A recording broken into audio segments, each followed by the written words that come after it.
Today we are going to be starting a class on probability, so we are going to start right from the basics. I know many people or many students find it difficult to understand probability theory. The reason is because they fail to start right from the basics. So if you know the basics of probability, right, if you start from the very basics, then you will not have any problem understanding the following topics. So let's start from the basics, and that basics actually comes from the set theory. So I'm going to state the three basic laws of the set theory, and then we see how these laws carry over to probability.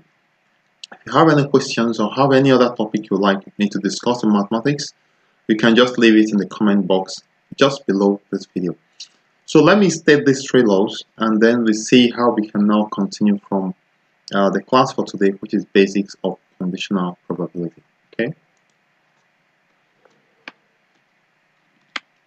So these are the three laws of the set theory. We have the commutative law, the associative law, and the distributive law. So let me go ahead to write out these laws so that it becomes clear to you. Alright, so I'm going to grab a pen. I'm going to take a black pen. So as for the commutative law, it simply goes that A union B, I'm writing really big, is equal to B union A. It also have it that A intersection B equals B intersection A.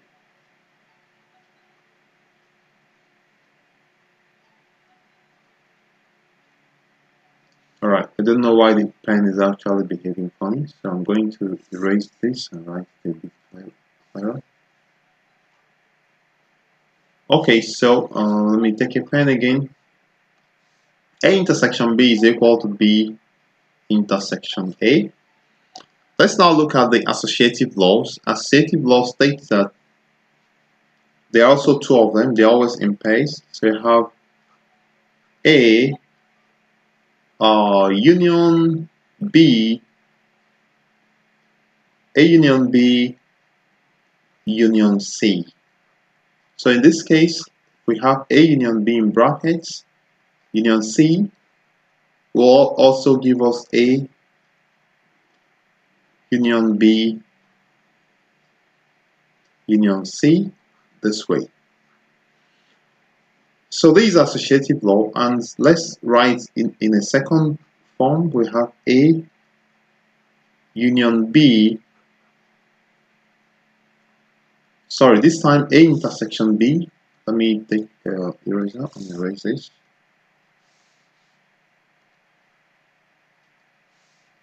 A intersection B intersection C equals A intersection B intersection C. So one thing you need to do, make sure you understand how to state these laws, because we are actually going to start applying them very soon.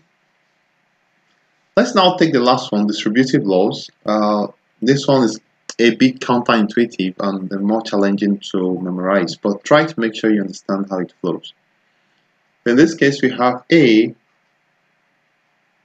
union B intersection C. Okay.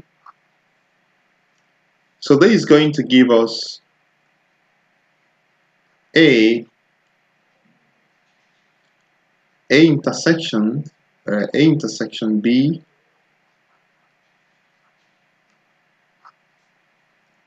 union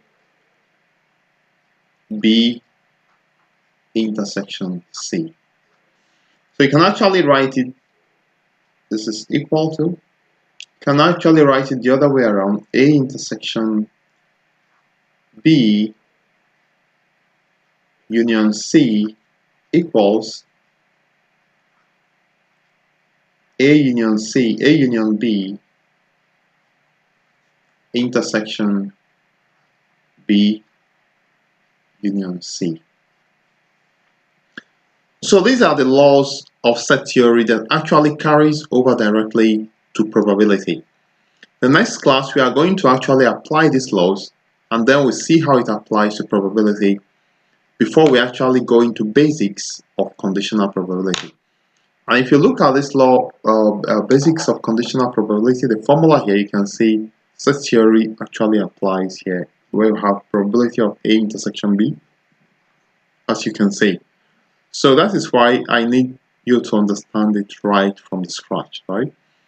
So if you have any questions, leave it in the comment box below. I'll also recommend you subscribe so that anytime a new lesson is made, you get notified immediately and you're able to follow it.